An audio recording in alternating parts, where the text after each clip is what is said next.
Chelsea.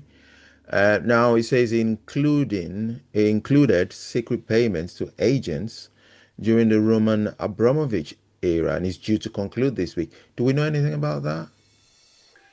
Like I have to say, I don't. I mean, Yeah, I've seen it vaguely in a headline, but yeah, no, and that it's due to be concluded. It's been going on for some time, I believe.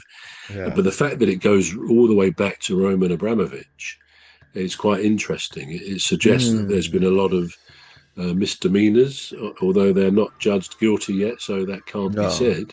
yeah. But yeah, as I say, without knowing what the final outcome is or whether there's going to be any penalty, so to speak, or an Yeah, appeal, we will have to wait and see what actually comes out of it. we'll have to wait. We'll I have to wait. noticed that, yeah, I do notice they lost last night in the Champions League away to Atalanta. Yeah, 2-1, I think they lost. yeah. What I was just thinking about the disciplinary hearing is, I was thinking about would they have to lose points? Because that would be terrible, wouldn't it? If it goes against them.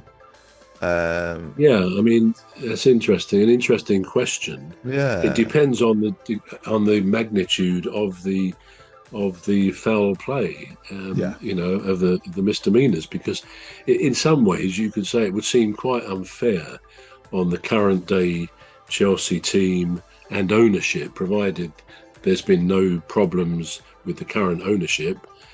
Todd Bowley, I think, is the main man. If they've not committed any problems, any breaches, then it would seem radically unfair to penalise the team with a loss of points hmm, because of things that were done wrongly. Well, I mean, when did Abramovich go there? It must have been around 2003, something like that.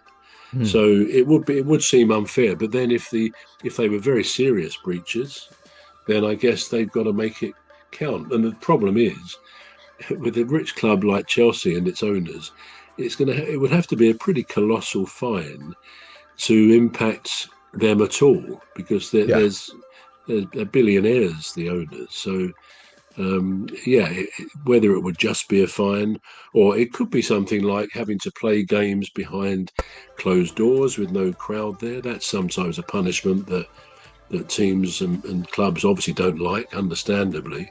hmm, But whether that would be enough to satisfy a decision, I don't know. And of course, we yeah. don't know that they're going to be found guilty of this situation and Charges. these problems anyway, do we? We Yeah, don't know that. we don't know that, do we? No. Now, to the one that to the one that we've been talking about, or we hinted about discussing in this on this program. It's the Gianno Infantino and Donald Trump. Now, Yeah, yeah. what do we make of that? Because I watched it on Friday last week, and um, I thought this is not right. There's something not right about it. Something not right about it. But then I thought, well, if football is meant to unite people, maybe this guy does have a point, So because it was about free. Look at what football is doing, trying to unite communities, unite countries. Of course, it does Mm. that in the play sense of it, but um, but then talking about these peace peace or peace prize that's been given Peace to Prize, yeah. peace prize being awarded to a sitting president of the United States of America. That worried me a little bit. What do you make of that? Well, let me first ask you, why? In what way does it worry you? Why did you feel something's not right about it?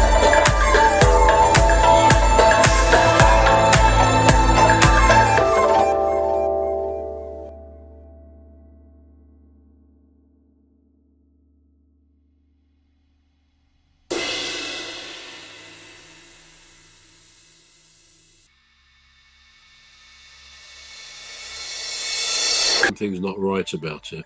Right, that's good. That's a very good question. Now, you are bringing politics into. I just feel that it should be clear of politics.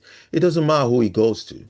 I don't have, I respect politicians. I do think they're doing a great job, politicians, because, inevitably you're giving your time and energy. I know they get a lot from it. And I'm not going to talk about that. But I just think you're giving a lot of your time, a lot more of your time and energy into trying to help people, really. I know a lot of people might say, well, were they helping? But I still think they're doing a great job. So I love politicians, regardless of what country or nationality. Nurse, get the screens. He's not well. Look, don't worry, cuz you can be helped. You get these moments sometimes where you talk a load of baloney, and I respect that. But we can get help for you. Don't worry. I've All heard it right. all now, cuz. All I've heard right. it all. All right. Maybe I'm just saying it for the camera, but who's to judge? But all I'm but all I'm saying is, and I'm off camera. That's the irony of it. But all I'm saying is, there's a political there's a political element to it that I just feel a little bit uncomfortable about, which is, Yeah. the peace prize. I don't think football should be in any shape or form involved in politics. And Well, I I think don't that's think a that fair. answers your question, but you know. Yeah, that does. Yeah, basically, it's not so much that well, your point really is that you don't feel sport like that and politics should mix. And Yeah. yeah, I understand that. I mean, if you think about it, though, I don't know whether it's been appointed here already, but the government have or will be appointing a football regulator in this country, Right. which I think, in some respects, some clubs have broadly accepted that. But that again is sort of some political interference in to some degree. On balance, I agree with you. We don't want politicians of all people telling football what they can and can't do.